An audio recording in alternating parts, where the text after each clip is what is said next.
police brutality, we can do without. War in the world, we can do without. If you know me well, I'm big on just doing everything together, doing it the right way with no problems, no stress. We go home to our families.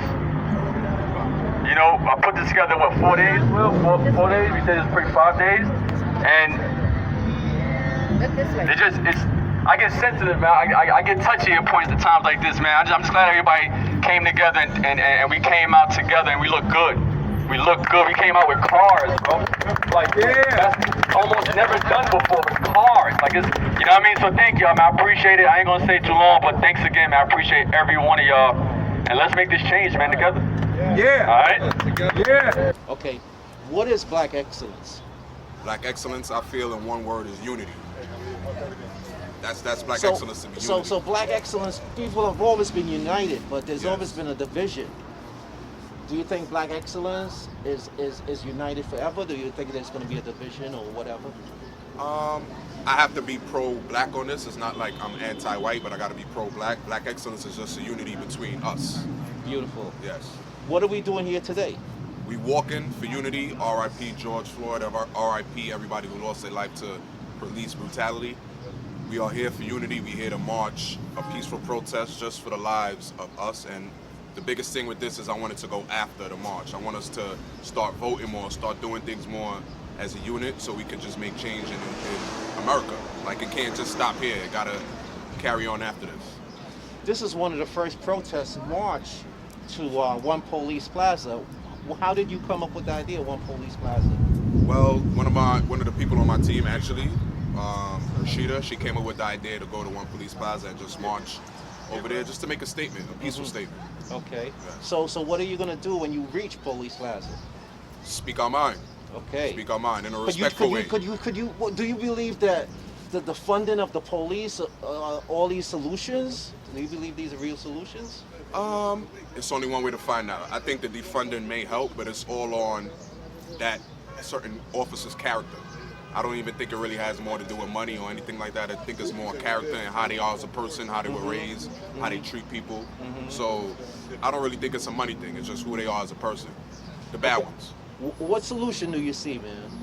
What solution? There has to be a connection between the officers and the civilians. We got to figure out some way to connect all of us because we have this premeditated thing that most cops are horrible, especially most white cops are horrible. So we got to find a way to bring us all back together. And another thing I have to say is that for the policing, that to go from out of our community to bring police here to police our people, it's wrong in its own because they don't understand where we're coming from. Like me and you, we could be having a talk and just talking, and we talk with our hands and stuff like that. They don't understand how we move and how we, so they think that it's gangster and violence at the same way. So I feel like if we bring more of our people in here to police our people that understand us, a lot of this stuff will go away. Okay, now what do you see for the future for Black excellence? The future for Black excellence is just more events, more walks, more protests, more unity for us as a whole, just more positivity. I would say you should be here right now to find out what a real protest or what a real peaceful walk should be like. Don't judge it until you know it. And also they're looking at the 1%ers, like the 1% of people that is doing bad, not the people that's doing good like us. Go to work every day, wake up 5:30 in the morning and go to work. They're looking at the 1%ers that do bad, do rioting, do killings, it's 99% of the other people that do great. Stop looking at the 1%ers and look at the people that do great. Oh man, go ahead. Either you helping to solve the problem or you're a part of the problem. Now, what is the highs and lows of being in this business? The highs in being in this business is when things are really good, it's great. You know, you enjoy that. It's great. Can you tell us what you think of this whole thing that's going on right now in the world? Crazy. I think what I've been observing so far, I'm not for or against the police. I'm not for or against the protest. But what I'm for is equal opportunity. And as a Native American person, I know what Native America went through, and I also understand what the African American and Black people, also the islands, went through during slavery. And I feel like You know, if America has claimed they want to be a country, or I don't call it country, I call it a corporation, to be a country, the people that was original here had to agree to give the land over. We never did as Native American. We never did agree to give the land over to nobody. So they came and they took, like they always do. They steal, they murder, they rob, they bring slaves here, and then they marginalize those that's already here, plus those they brought here. My problem that I have is that if you guys are protesting, asking for change, if Congress say they're gonna change or disarm the police or defend the police, whatever they want to do, the policy they're gonna put or the policy they want to put into place, it is wrong to wheel around, to walk around to see slave master statues, because you cannot tell me you're changing policies about slavery, yet you got the statues of Columbia that's basically murdered, rape, beat up, kill people, black and brown and Native American. I mean, come on, it's a joke. You telling me you change policies? You want to change policy, change everything. If the politicians really care about make real change, remove the statues. And they talk about they want to pay for a museum. Who's gonna pay for it? Black people should not be paying for a museum to put the statues into a museum, so we can come out of taxpayers. And then it's like a double standard. I think take all the statues combined, put them in one place, burn that bitch down to the ground, to ashes. Then leave it there and then make a monument. This is the new stuff for America. America cannot say they're changing policies, they want to defund the police, yet it's okay to keep statues. It's ridiculous. I'm not against the police officer, even though I was attacked by one police officer in January. I went to Penn Station to use the bathroom. He attacked me in my wheelchair, handcuffed me with his partner. I got my wrist damaged. It was a former MCA police officer. Handcuffed me, and then dragged me in my wheelchair in the elevator, beat me up, then dragged me from the elevator all the way in 7th Avenue, the front where the entrance is. Then he called 911 to have an ambulance. When the ambulance came, because I was bleeding, rather than brought me to the medical department in the hospital, he brought me to the psych ward. But thank goodness I had my cell phone recording everything. When I got to the psych ward, I play it. The people look at me and say, "You're not crazy. You didn't belong to medical." I'm still fighting this case right now for doing nothing, for going to use the bathroom because of my skin color in Penn Station. And then when I report to MTA never done nothing about it. And I had to take this to federal court. I'm still in federal court, kept denying my case after I have evidence after evidence. I understand what the black people is going through. As a Native American, we're going through the same thing, the same discrimination we're going through. And what hurts us the most, especially for the Native American community, this is our land. Those bastards came here, stole our land, kill us, murder us, give us disease, do everything wrong to us, bring slaves here to basically marginalize the slaves just like they marginalize us. Yet they're walking around like nothing's happening. I'm going to quote the Christian Bible from I don't remember exactly what the Christian Bible said, but it said, "My people perish because of lack of knowledge." If you do not know yourself, you don't have knowledge, you don't understand, you don't decode the bullshit, you will fall for the bullshit. And a lot of our people fall for the bullshit. What this community needs to do is, protesting is good. I'm for protesting, but I'm not against destroying businesses. I don't like that, because there's a lot of black people, businesses that work hard, that build a business, and then their business is destroyed because of that. I'm not for that. But I see this way. Black people don't own nothing. They don't have nothing on their name. They take the Muslim people, the Arabic people, the other non-African American people of the country, they give them money to come here to open businesses. Meanwhile, the African American, the brown people, the Spanish, the Native American who's here, we don't get no shit. The only thing we get is marginalizing and racism. Meanwhile, the Muslim comes in, they come into this country, they come into this land, and then automatically they get money to open businesses, and then they got bodegas, stores here, stores there, and then African American, especially the men, have become more homeless. Black people have more homeless, and then defund the police. If they really want to defund the police, I am for it in a way, but I want to know the money that they claim they're going to be using for social, to help to create housing for black community. I want accountability. I don't want that money just, oh, we got the money, but what happened to it? Meanwhile, black people are still homeless. Meanwhile, more black people are going to be homeless, can't pay their bill. So if they're going to have some kind of program, I need to know, I want to be able to see where the money goes, whom the money goes to, how many people have housing, how many people have social help. And I want some kind of website, so that way we can put pressure on those people rather than go waste that money, because all it's about wasting. And what I've noticed about America, I like to waste. But when it comes to really help the people that's in need, they don't get the need. Homeless for coalition for the homeless in Manhattan is a joke. Homeless services is a joke. HPD is a joke. It's like the services they created for the poor and the black and the homeless people is a joke, because they give you make you running around, and then they claim they have vouchers.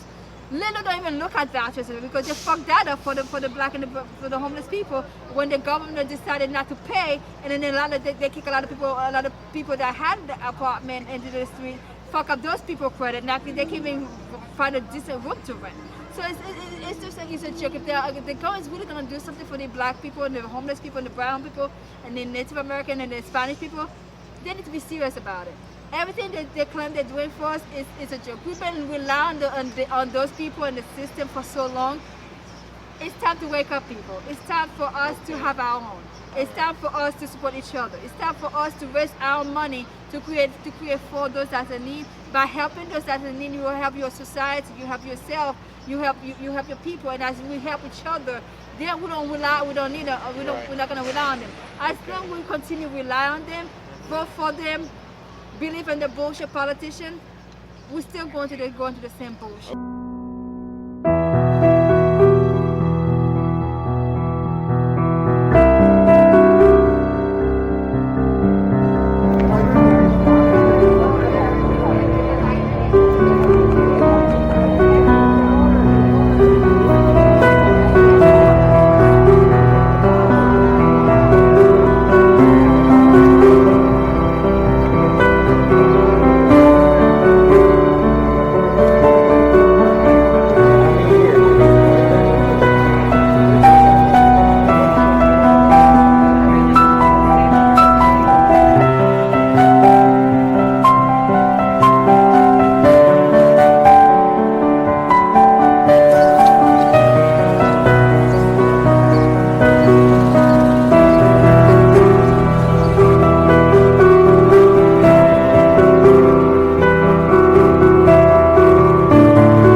there is a pandemic. And I appreciate the risk that each and every one of you are taking. Keep yourself strong and keep yourself healthy because we need you for the revolution.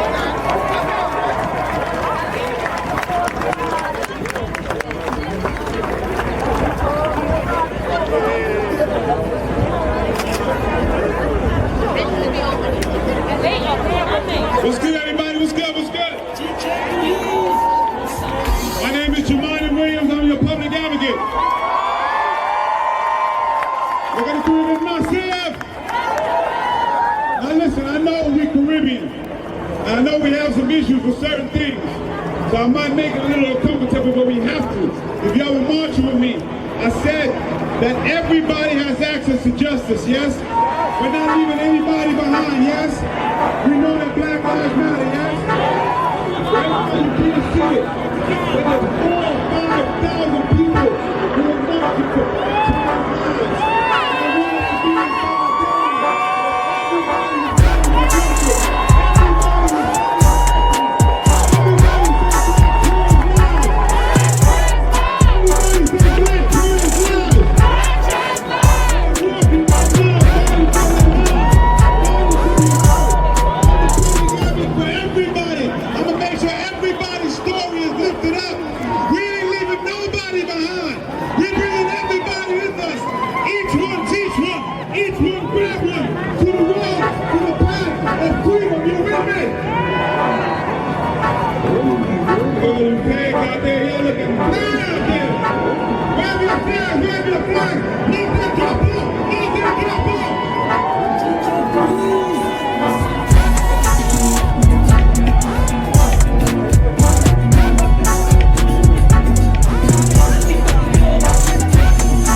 children's lives. I want us to be in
They have no citizenship question. You can put down black, you can put down Grenada,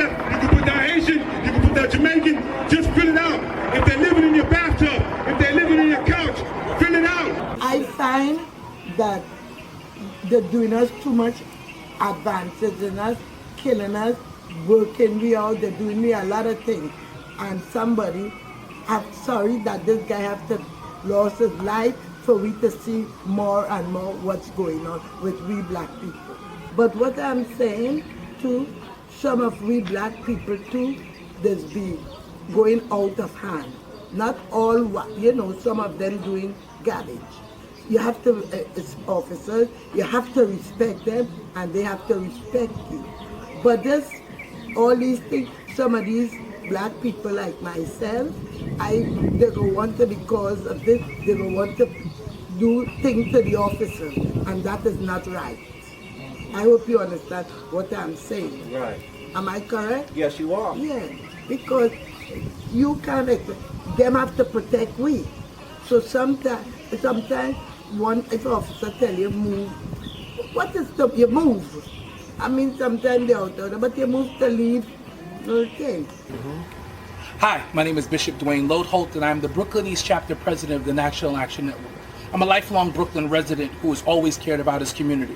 Growing up in Brownsville, it was always incumbent upon me to look around my community and see all of the dysfunction that kind of went through.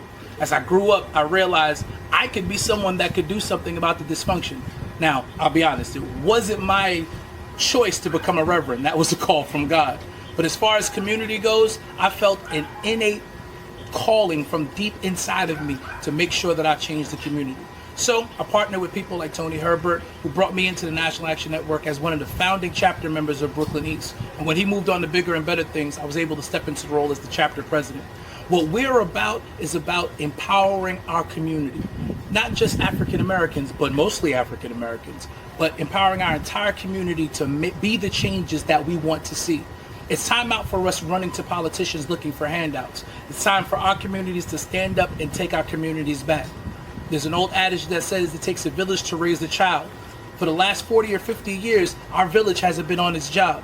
But I'm determined, as president of this chapter and one who works in the community, whether I'm the president or not, I'm going to be someone who's going to ensure that we are raising another generation that's going to help take our community further and make the legacy of being black great once again.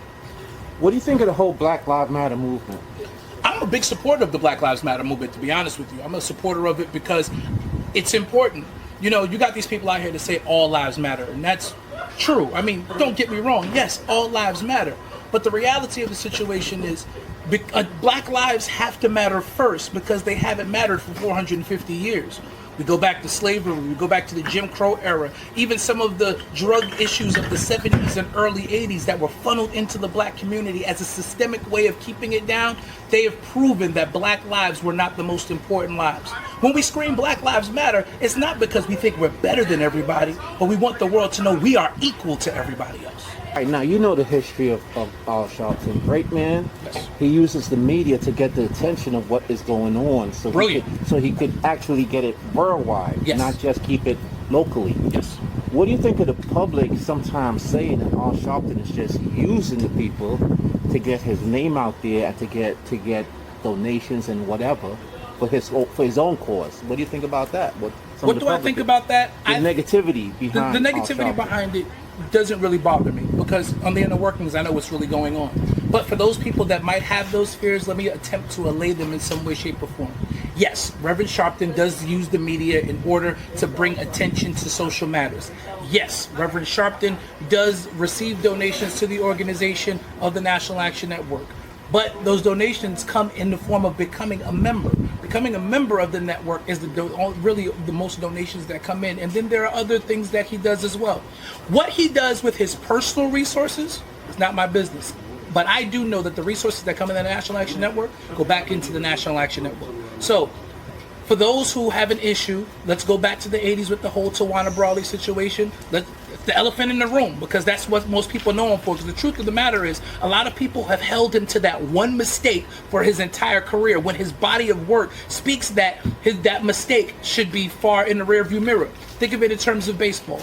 To be a Hall of Fame baseball player, I only have to be successful 3 out of 10 times every time I come to the plate. That's a 300 batting average. That 300 batting average will get me into the Hall of Fame.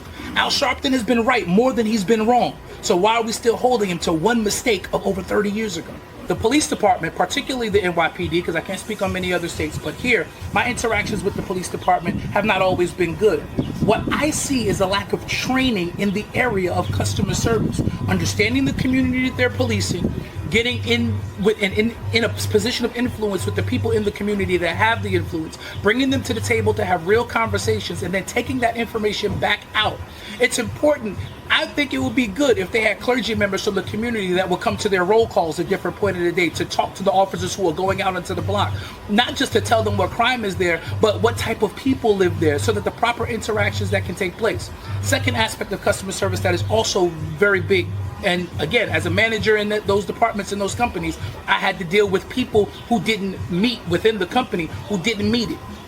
So if you worked under me in customer service as, say, a Raymar Flanagan, and you had a number of reports against you, or I got a number of complaints against you from customers, at some point I have to have a sit down with you and see what the issue is. There has to be accountability then, because if you're representing the brand and I am in charge of you representing that brand, then I am just as at fault for not dealing with you for why the brand is taking the hit that it's taking.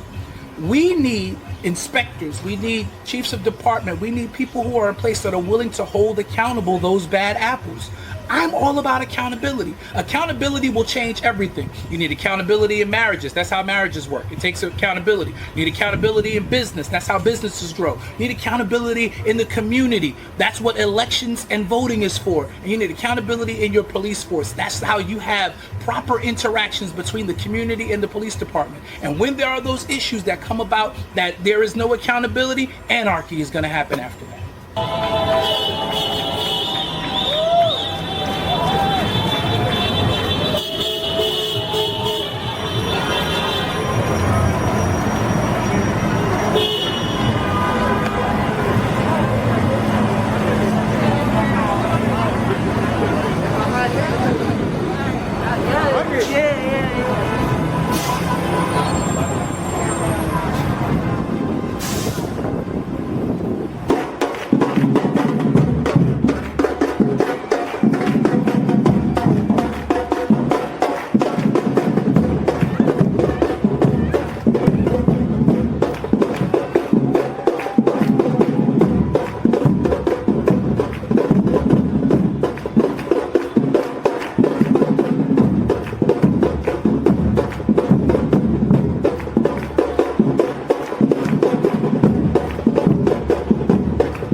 Again, I'm Community Advocate Tony Herbert. Welcome to my old neighborhood where I was born and raised in the Prospect Heights section of Brooklyn. Some would tend to call it Crown Heights. That's about 2 blocks up, but they confuse it all the time.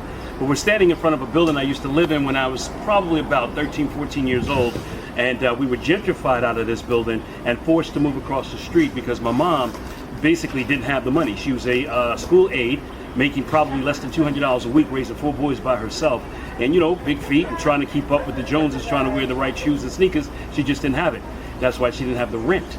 So because not having that, we were forced to live in a situation where we were pushed out of this building and we moved across the street. I'm gonna tell you a little bit about that in an abandoned building. You can see I lived, that was my room right up there on the top floor. And you know, had a lot of good years here, you know, talking with the community. We were very involved. Was involved in a lot of the different organizations. Lions Club, I was a member of the youth division from the age of 14. So we started, you know, our community action, I call it that, because some would say I'm an activist. I'm only an activist when it's time to act up. I'm an advocate. And there's a difference between activists and advocates. Advocates do the work, activists act up. But yeah, this is, you know, a lot of history here. And we had a major fire on this floor where 4 kids was killed at the same time, and that in itself, you know, sent messages that we had to do stuff, you know, to protect our community. So when we got pushed out of here, we walked across the street, but 295 St. John's was the place that we moved in, we lived on the 3rd floor, I believe it was, and there was 2 families on this side and drug dealers on the other side. And in this building, it was totally abandoned for the most part when we lived there. The city had abandoned it, the landlord had abandoned it, and that was the only option we had instead of living on the street. And we lived there for about 8.5 months prior to that whole circumstance.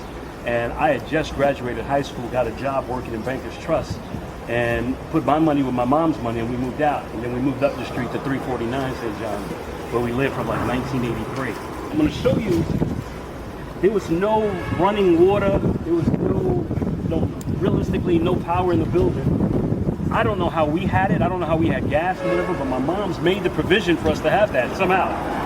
But we came outside, and in order to bathe and to wash and all of that stuff, to have what was necessary, we had to come to this fire hydrant to get our water and everything to bathe from. So we would come outside with buckets and then take it in the building and what have you, flip this open. This time this wasn't on there. So we flip this open, get our water, and go upstairs with 2 buckets to bathe and wash and all of that to cook with. And that's how we lived for 8.5 months until we were able to get out of that circumstance. And I went to an elected official. Her name was Belmanette Montgomery. And she at the time had just gotten elected. This was in 1983. And I said to her clearly, my family needs your help. We're stuck in an abandoned building. What kind of help can we get? And they brushed us off. They had no answers for us. The best thing she could tell me to do was, you got to go in a shelter. Why are we being forced to live in shelters when there's all this real estate around here? And at the end of the day, these elected officials didn't do their job. That's what forced me to look into what politics was all about. And then I got heavily involved and whatnot, whereas I said, once I graduate high school and get myself situated, I'm going to find out how we can serve our communities better, because these people ain't doing that job. And then I went after her, and I stayed on her, and I wound up going to work for Congressman Ed Towns, and worked with him for about 2 years. I worked with City Councilwoman Priscilla Wooten for 2 years, and then I went to work for the New York State Legislature in the Senate and the Democratic Caucus. I was responsible for making sure that blacks in our community around the state understood what the process was about voting and not being gentrified out of their communities as well, and gerrymandered. So it was my job to go into like Long Island and upstate New York and say to folks, look, you got to go out and vote because your vote matters. And that was the job I had with the Senate. And that catapulted me to understanding that I needed to do more. So after I left the Senate, I went to work for the Democratic Party as a volunteer. I decided to become a volunteer, and I worked for the Democratic Party. And as a volunteer and helping them with programs and stuff like that when elections came up. So I now had to learn the process of getting elected. And that's where the trickery is in our community. And we can't be mad at the Jewish community because they're organized. They get it. They understand what they need to do. And they power up their vote and they make things happen. So we're living in a bit of a matrix. And that matrix is, of course, empowered by us because we don't get out and vote. The artwork over here was primarily, this was wash and dry, that building. And for a long time, they were selling drugs out of it. And they worked very hard to get the drug dealers out. It took them a minute to get it done, but they got it done. And no one has ever built on there since then. And this has been a number of years. This is more than 10 years. They actually had artwork of Biggie on there at one time. They changed the artwork a lot, just so it wouldn't be an eyesore in the community. Again, you know, we're standing in front of a place, and this goes to show when you have folks that come in the community that are creative. I mean, you know, gentrification is good to some degree, but when you start kicking out the people that live here and you don't work to ensure that they stay here, that's a problem, and that's where you get resistance from people in the community. But this particular facility, this used to be a wash and dry. It was a wash and dry for a lot of years, and they had a couple of apartments on the top. And at the end of the day, this was actually a drug spot. They were selling drugs out of this place. And the community finally got them out of there, but it's been sitting like this for more than 10 years. I mean, since I've lived on this block, it's been a while. But at the end of the day, you know, they were able to get it out of here and try to keep it from being somewhat of an eyesore. So this is, you know, this is the end result of community coming together and making things work. You know, so the other thing that we're dealing with right now is the fact in this community, if you go up about a block, if you want to talk about how we worked in the community as advocates and activists and what have you, the biggest thing was to make sure that we kept crime down. And one of the things that we were fortunate enough to do was be able to galvanize the community. And this community looked out for each other, although there was issues. And what have you, go up one block, that was where all the craziness was. I tried to avoid that, quite frankly. I stayed downtown Brooklyn most of the time. But going up that way, you'd run into some serious situations, like even today. Just on this day, the day before Father's Day, we get a report that 27 people have been shot throughout the city. in 24 hours. And then just got a phone call that another male was just shot in Brownsville or East New York, I think it was, just before I got here to meet with you guys. So we're talking about a serious issue of gun and gang violence that we have to stay on top of, in addition to the protests of what's happening about racial injustice against black men by the police department. And also talking about this pandemic of corona, which we're all now finding ourselves having to wear these masks. So a lot is happening, and our people are suffering from PTSD. There's a lot of situations going on with folks who have been locked down, who have been locked in, and basically they're letting out and they're venting their frustrations. Couple that with the fact, because there has been a closure of these bars and restaurants and stuff, people have nowhere to go. So what would normally happen at a nightclub, people would normally probably have a gun or something they can't get in, so they're having these parties on the street. And now this is where nobody's checking them. Nobody's checking them for the guns, because our city has made those laws lackluster to a large degree, because they're pushing our cops into a position that they should be hands off. And that's kind of like what's happening, although their job is to enforce. But this is what we're getting. Innocent people being shot, like Tiana Johnson, who was shot in the Bronx, celebrating her graduation. She had just graduated and was actually getting ready to get her degree, and shot and killed at her own event out there, Shoelace Park up in the Bronx. And I could go on about a number of shootings that have taken place, but we as a community, and the black men in our community, have to step up. And we've got to get out and talk to our young people and encourage them. Although some of them are smart and rude because they don't respect authority, we still have to try to get out there and communicate with them. And at the end of the day, police in our own ways. Because if we don't police them, then the real police have to come in, and that's where all the friction starts. One, it's my opinion that a lot of people are joining the Black Lives Matter movement and what have you to push their own agendas. And that I do find to be an issue. Other people are jumping in, as you have seen, looters and rioters and all that stuff. There's another agenda, because these people have a problem with authority. But at the end of the day, black folk don't have a problem with police, with the exception of the disrespect that we get and the way that we're being treated. Outside of that, if they'd shown us respect, we would have a very good working relationship. And we still try to foster that. And a lot of us are working to keep that, going. If you recall, Eric Gardner, rest in peace, was choked out about 5 years ago. And in that 5-year window, things got real quiet until it started happening in other states. And when it happened in other states, all of that stuff then came back on New York, and then we became the epicenter of all this righteousness and fight the power, because we have all the structures that people want to utilize as emblems of this hate. And by coming here and doing that and rallying us up again, you open up old wounds, and naturally, because we're one of the top media capital in the world, this is the place to come and make the press stories so that you can get the messages out, about what your whole movement is about. So we're being used and whatnot. Albeit it's a cause that has to be addressed, we're still being used by a lot of people. We've got to be awake to that. The problem, first and foremost, is our problem. We are not together. And as long as we don't come together, we're never going to be at the table. We're never going to have the opportunities. And they're going to always know how to knit and pick and separate us and whatnot, because we're not as a collective.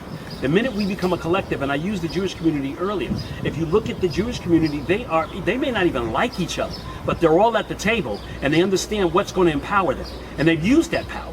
They make sure they use it. It puts them in a position financially, economically, and also puts them in a position to get the housing that they want, because no one's going to stop them, because every elected official is coming over there to kiss the ring. So we don't do that. Our pride gets the best of us, that I don't want to do what JJ is doing because, he might get more than me. If we don't stop that crabs in the barrel and get to a table to work together, we'll never progress as a community. Politics. Everything that's happening to us is based on politicians. Every single thing in our lifestyle. Everything that we look at, whether it be trying to get a stoplight on the corner or whatever it is, or lines drawn to keep the traffic moving, or even to get rats out of your backyard. This is all about politics. If they don't do their job, we can't get access to what our taxes are paying for. When it comes down to politics in Brooklyn, and I've been very much a part of the process and understanding what politics is, having worked for elected officials, having worked in government, I worked for the city council, I worked in the state senate. There is corruption in our politics, and that corruption stems from greed. It stems from the lack of folks wanting to do their job because they're too busy trying to determine what their career path is going to be. So when you get elected officials in office and they're not working together, then we have a problem. And I liken it to this scenario. If you're a city council person and you're term limited, and your term limit comes up, you've already gotten the bug. Politically, you want to be important and when you want to be relevant. So the next step is, where do I go from here? So now you have to either look at those positions that are available, whether it be a citywide seat like the borough president or something to that effect, or the assembly or the state senate. That's where you try to go. And if you don't have a means of getting there, you cannot work closely with your counterpart, because your counterpart you can't make look good, because you may have to run against that person.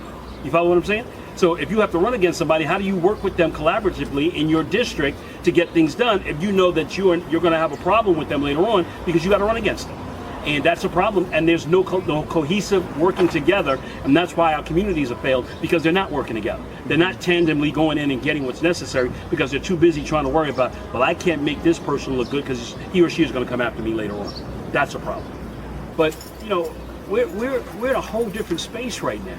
We're in a whole different time in our world, so I don't know what's right and what's not right at this point. But I do know that there are injustices happening. I support some of the protesters, and some of them I'm in disagreement with, because I think they're putting other agendas on the table that don't speak for us, but they're using us again. If you ever understand something, black folk have always been the mounting piece for people to come and, you know, put in their, you know, inject their own stupidity and whatnot, because they have their own agendas. So we've been used a lot, and I'm concerned about it. That still continually happens.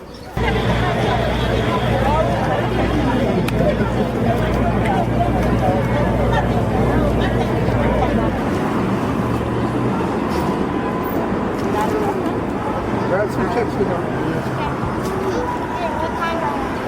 No, we gonna make it. We gonna make it. Thank you. All right, so today was a long, good day, man. We actually shut down Atlantic Avenue at the Barclay, where it means something over here. It has a type of energy, you know what I mean? I want to thank everyone, man, the NYPD. Thank y'all for helping us out. You know, Rose Tone. This is a big move. This is big, man. It's big.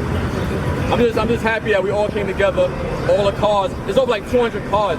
Like we've never been done before, and we're just happy that we come together and make this change together. Where's Bishop? Bishop, thank you so much. You know what I mean, for your words.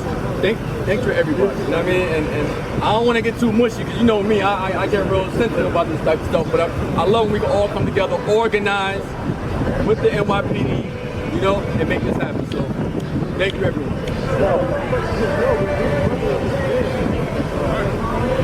This is yours? All right, man, you know this DJ Magic, all right? Listen, today was an important day. What it was, man, we did a protest with the cars, man, and ran through Brooklyn. You know, we went from Canarsie Pier and ended at the Barclays Center, the world famous Barclays Center. You know, we did a first protest, hard protest, and shut down Atlantic Avenue. This is big for Brooklyn, man. This is big. Listen, first of all, one of the major things I want to point out, the majority of people you see here, we're all black entrepreneurs. You know what I'm saying? So that's the biggest point that we're trying to make. That's what we're gonna do. We're gonna cut to all the cars. That's what you gotta see right now. Yeah, they gotta understand how many cars that came out today. Matter of fact, we can follow y'all down if you want to show us the cars. Walk with us? Yeah, walk halfway, because we're gonna be walking for like 5 minutes. Come on, let's go. Real quick. So we're gonna see, and these, you know, it ain't. I don't care what car you got, but my man, they run some good cars out here today. Jesus. Look at the white walls, and the white walls are actually white. Rolls Royce is great. Porsche Panamera. We got a couple old schools. You see that? Look in the front right there. You see the Lambo in there, man. The Lambo, Rolls Royce. Matter of fact, come up front a little bit more. Come on. Guys, watch your back, watch your back, watch your back. Watch your back. Love y'all. Rolls Royce. Hold on, don't forget this right here. New York City. Oh, hold on. Turn that camera right. I'm just trying to get this shot. Pivot. All right. New York City American old school, you know what it is, man. The family right here. You see what's going on. Yeah. Clean. Hold on, they got a whole fleet. We don't want to digress. You know what I'm saying? We can go, like I said, we could talk all day about these cars, but I want to thank each and every one for coming out and helping us make this change and make it effective. You know, I'm just doing my part and doing it in an organized manner with my team, Rosie Renee. You know what I'm saying? Shout out to New Movement Will, you know what I'm saying? The family. And again, man, thanks again. Appreciate y'all. Shout out to Chris Music Concepts, you know what it is, man, for being out here. You see the culture, man. We here, we love our culture, and we love our people. Like I said, man, before, we're doing this to empower the youth. We're doing this to shed light on the movement. Okay, the majority, like I said, the majority of cars here, like for instance, that Lamborghini right here, is owned by my black brother right here. He owns a construction company. Wow, man, great. Okay. Get this. To no home improvement. You can also watch us at Brooklyn Boys 718 on Instagram. Black Lives Matter. Listen, follow me. Follow him, yeah. You see what the plate says on the Phantom? Okay? Oh, yeah. See that? Listen, it's a different, like I said, it's a different situation. Yeah. Good afternoon, this is Bishop David Maldonado. We're here at the Barclays Center. We shut down traffic, to God be the glory, thanks to NYPD. We're out here for a cause, and that cause is for us to be that change. We can't keep coming out here screaming if after all the protests we continue living our lives the way we're living it. So we're trying to make a change, legislations and laws. Therefore, we out here with DJ Magic, Royalty Rentals, Straight Moving, and everyone else who came out with the cars, and we're trying to make a change together, because the village has been burned down a long time ago, and now it's up to us to rebuild it. God bless you. How do you plan to address racial disparities, like racial discrimination in health, in justice, and in economics? I think when you look at racial disparities in the areas that impact us a lot, health, economics, justice, believe it or not, I think they all come together. The intersectionality of how we impact and respond on the city level, it's clear that we are moving in the wrong direction. And number one, we need to use the procurement and buying power of the city to allow our small nonprofits, small businesses to use that as leverage and capital, and we don't do that enough. As we just saw recently, after coronavirus, billions of dollars went out in contracts, very little went to black-owned businesses. The police department decides to hire a consulting group to deal with building relationships between blacks, and the police department, they go to a white consulting firm. We believe in government that white ice is colder, and we talk the talk, but we don't walk the walk.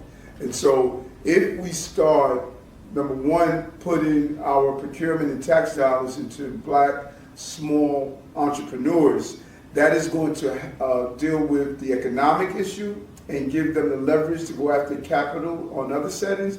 It hires from within. It also deals with some of the social justice problems that we're finding, because the lack of employment, the lack of educational opportunity, it feeds into that entire system. So it's all about using the awesome buying power and strength of this city with an intentional agenda of how do you uplift those communities who are disproportionately impacted by the lack of city services and economics. When people reach the point of outrage, they would look around them and say, hey, we're not ending these issues, these isms, racism, in all area of government, in employment, in corporations, in law enforcement, in education, in healthcare. And we have a right to be angry, and we should always feel that we can never rest on our morals. But let's be extremely clear. Fighting racism is a marathon. It is not a 50-yard dash. And every generation must run their mile. That is what's important. And I remember young people saying that we need to end the chokehold right now, and you elders know nothing about what needs to be done. You need to get out of our way. That was not said last week. That was said 42 years ago when Arthur Miller was killed through a chokehold with 16 police officers. The young people in the room told the elders at that time to get out the way. Now those young people are now Eric Adams and my generation. And at that meeting, I remember like it was yesterday, I rolled up a piece of paper into the symbol of a baton, and I went to the front of the room, Reverend Herbert Daughtry and G2A Usi and other leaders were, and I went to the front of the room in front of my young peers. We were only 18 at the time, 19 at the time, and I dropped to my knees and said, thank you for giving us this baton. Because the goal is not to look down on the people who ran the miles before you. It's to humbly accept the baton so you can run your mile. And so the young people of today, I say to them, this is a noble fight you're doing. This is a righteous fight. But keep in mind that you are getting the baton from someone. And don't do like other groups and alienate those who ran the mile before you. Harriet Tubman ran the mile before Rosa Parks. Rosa Parks ran the miles before Al Sharpton. Al Sharpton ran the miles before Barack Obama. Barack Obama got a baton that someone else ran the first legs of that mile, and now he must hand it off, but he needs to respect those who ran it before them. So yes, it may seem like we are not getting anywhere. No, we got a long way. We're not picking cotton. We're not drinking from 2 different water fountains. We're not sitting in back of buses because people ran their mile. Now it's time for this generation to run their mile. I came into law enforcement because civil rights leaders asked me to come in after the history of being beat by police and watching continued police abuse. I was asked to go in with 12 other young men, and we went into the police department with a mission of reforming the police from the inside while people fought on the outside. And so when you fast forward to the conversation of defunding the police, whenever someone says that to you, the first thing you should say next is, give me your definition. People attach to slogans without understanding what they are saying. And so if somebody said defund the police means disband police departments, I'm not with that. That's something that I will never support. Police play a role in the full ecosystem of public safety. And public safety is the prerequisite to prosperity. You can't do anything in a society without some public safety mechanism. What we should do is look at the funding of the police. In 4 years, the police department went up $1.2 billion over 4 years. 90% of the police budget goes to manpower and headcount. What I believe we should do is create this new model of an ecosystem of policing where we drop the headcount of police, but not patrol count. People say, well, Eric, how do you do that? When you hire a carpenter, if you came home every day and that carpenter was watering your lawn and not fixing your carpentry, you would say to yourself, I didn't hire you for that. That's what we're doing with police. We have a large number of police who are doing non-patrol functions. Some of them are telephone switchboard operators. Some of them are clerical. Some of them are doing barrier detail. You don't need a gun and shield to be on barrier detail. They're doing all of these non-police functions. So if we decrease the manpower through attrition, we can keep our patrol strength if we assign those officers to do actually patrol what they're supposed to be doing, and then have civilians carry out the roles that police are now doing that they shouldn't have to do. There's no reason for a police officer to go to a traffic accident. Civilians can fill out the traffic forms. There's no reason a police officer has to go to an aided case where somebody trips and falls. A civilian can respond to that. Civilians are cheaper and they're more cost effective, where you don't have to deal with all of the costs of a police, and we having our police do those important roles of public safety. That is how you defund. Now, what do you do with that additional money? You take that money and you move into a proactive model. How do you identify the proactive model? Where are people ending up in jail? 40% of people in jail are dyslexic. 55% have a learning disability. A third of the 18 to 21-year-olds read below a 5th grade reader level. If you look at all of those issues that's causing crime and be proactive to do early dyslexia screening and give people the support that they need, they won't end up in jail. Identify learning disabilities early by using some of the money, people won't end up committing crime. That is how we go about changing the mindset of not being reactive but proactive. We are addicted to 9/11. We are 9/11 crackheads. It's time to wean off of 9/11 and believe the police is the only answer to social problems in our city.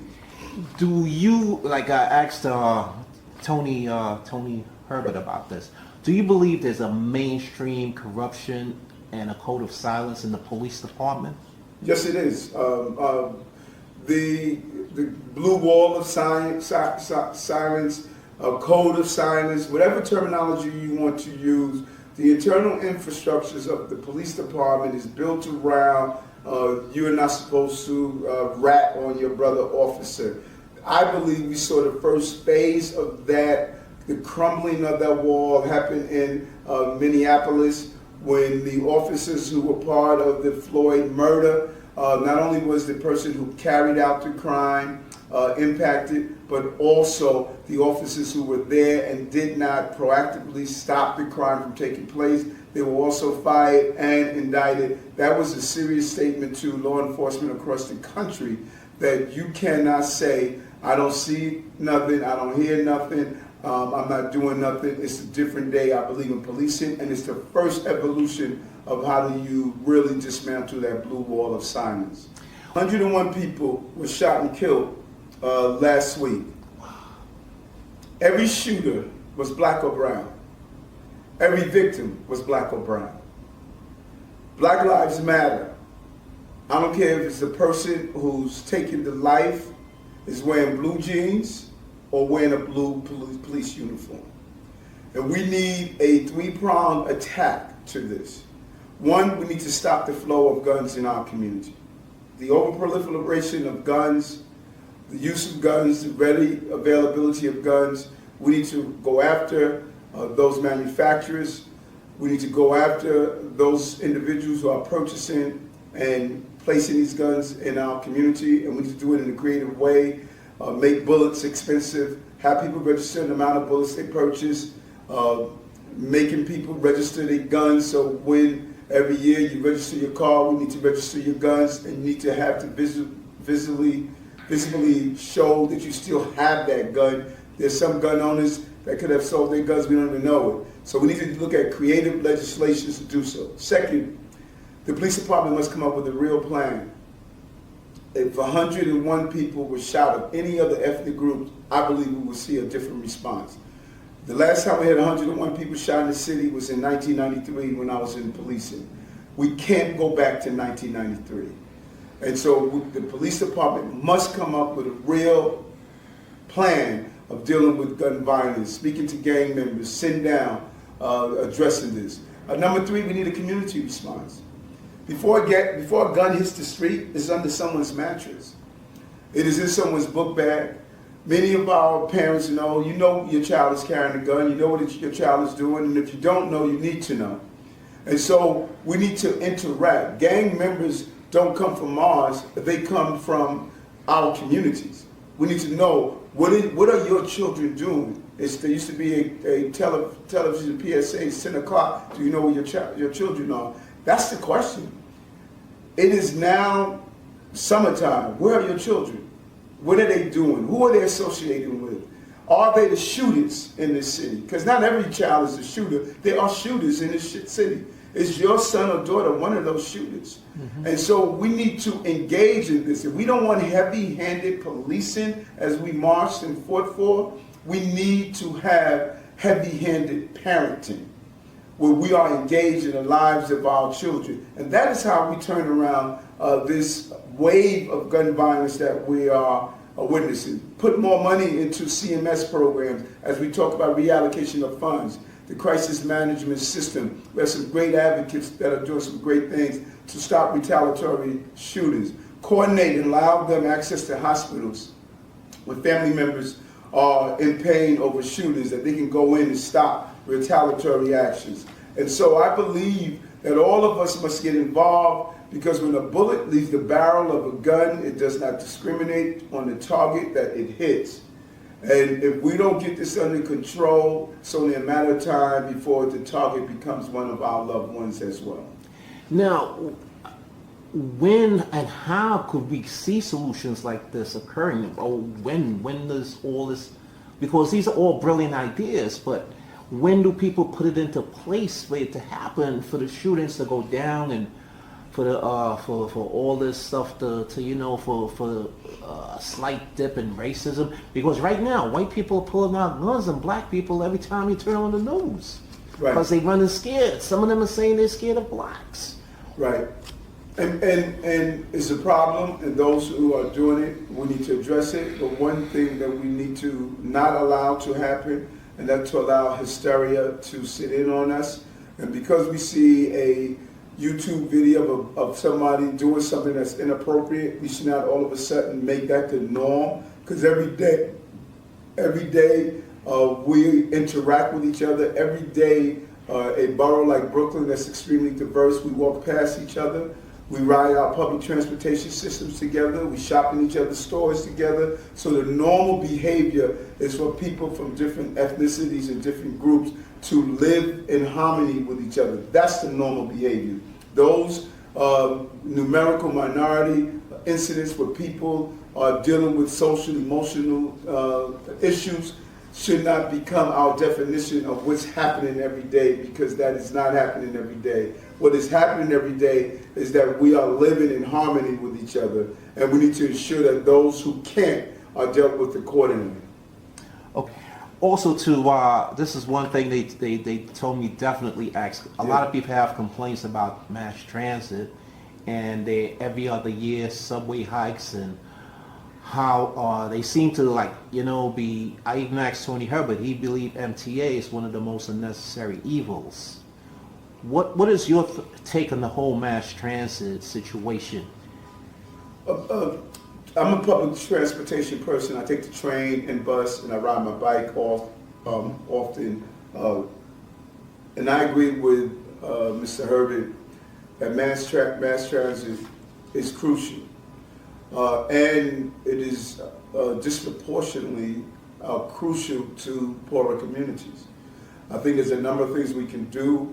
Number one, we need to increase the number of people who can get reduced fare Metro cards. I think that's very important.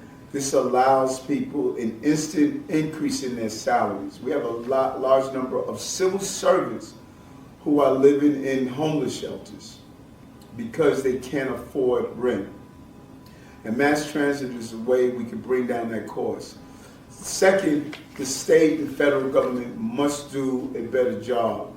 I believe we're not investing enough in mass transit, and we need to look at a lot of the outside contracts of mass transit and make sure that we're getting our money's worth. I'm a big believer that we're spending too much money in the city on the wrong things, and we need to start having an equitable distribution of the money we spend in the city to make sure we're targeting the right things and the communities that are our greater needs. Far too often, look at the bus services, such as what we raised in East New York, where there was a high level of asthma, but many of the buses were diesel buses, while other communities were receiving healthy buses.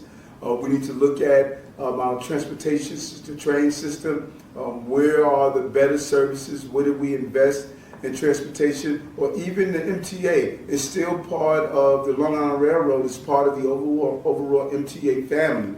Yet when you look at where the capital dollars went, they passed the East New York station, which is in greater need of repair than anything. They went to Nostrand Avenue station, which is part of the gentrification area, but they passed over East New York. So the way we allocate resources in this city, we're doing it in a disproportionate fashion, particularly in those communities with higher need.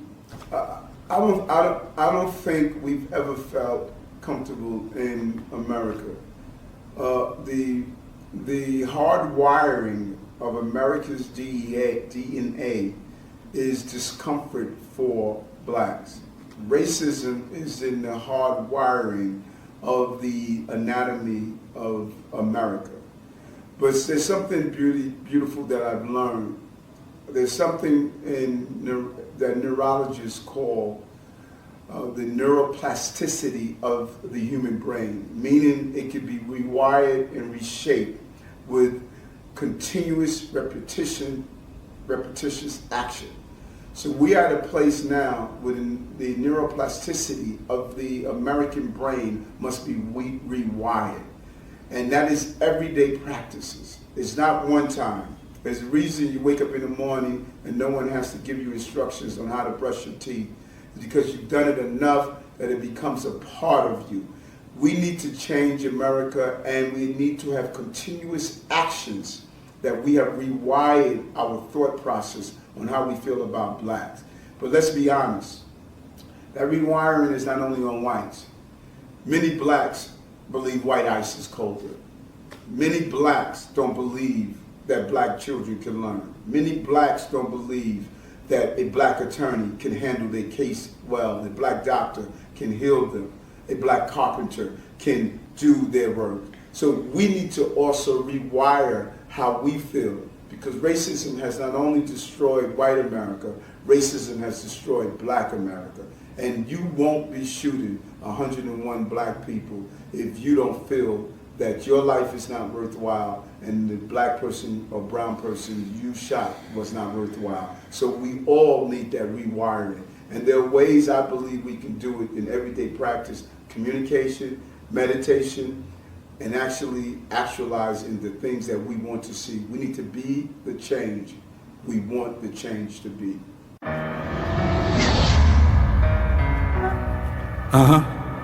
Guns in America. Guns in America. This song is dedicated to all the lives that was lost over the years to gun violence in America. It's time for a change. Mr. President, people of the world, it's time for the truth to be told. But with the rhymes in my mind, the rhythm in my soul, the mic in hand, I'm in control. To your evil-minded, I don't mean to be bold, but when I'm on the mic, you're all on hold. To the people in the place, I will be polite. And to your evil-minded people, tonight's my night. Guns in America. Guns in America. Innocent lives are taken every day by people with guns who attack their prey. Not only in America but around the world. A life is worth more than money or gold. From the island of Jamaica to TNT, to the streets of New York, we need unity. A gun in the wrong hands makes matters worse. I'm tired of seeing innocent lives in a hearse, God knows. Guns in America.